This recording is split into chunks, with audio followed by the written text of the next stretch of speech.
judge. On the other hand, the respondents contended that the petitioners have no locus standi in the case.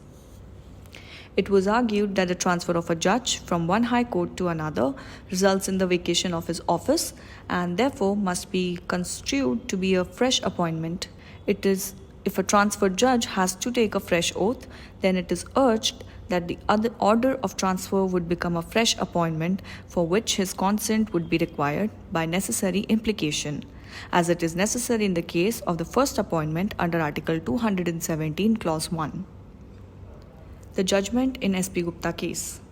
While allowing the writ petitions, the Supreme Court quashed and struck down the circular letter dated 18th March 1981 as impinging on judicial independence and as being violative of Articles 222, Clause 1 and 14. The Supreme Court gave a literal meaning to the word consultation appearing in Articles 124 and 217 of the Constitution.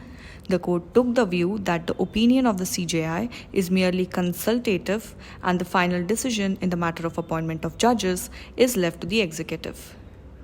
Arguments in Advocate on Record Association case.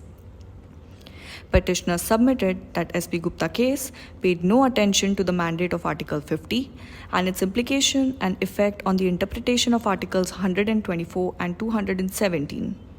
Petitioner submitted that to save the basic feature of independence of judiciary, the court through its decision must construe the word consultation as equivalent to concurrence.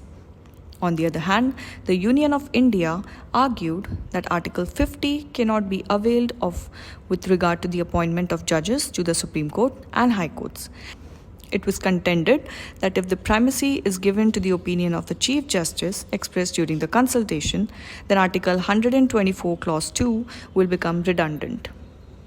The Constitution provides several safeguards for the independence of judiciary, and therefore the Parliament or Executive can neither impair independence of judiciary. The judgment in Advocate on Record Association case.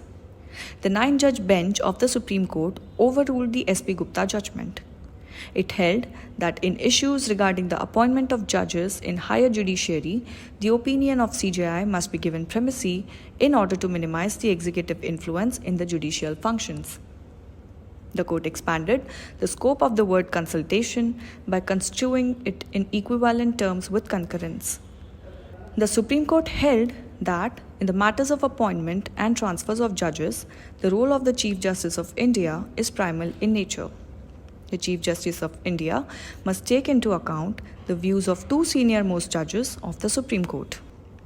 The judgment in Special Reference Case of 1998, the Supreme Court held that the expression consultation with the Chief Justice of India in Articles 217 Clause 1 and 222 Clause 1 of the Constitution of India requires consultation with a plurality of judges in the formation of the opinion of the Chief Justice of India. Second, the transfer of judges is judicially reviewable only to the extent that the recommendation that has been made by the Chief Justice of India. Third, the CJI must make a recommendation to appoint a judge of the Supreme Court and to transfer a Chief Justice or judge of a High Court in consultation with the four senior-most judges of the Supreme Court.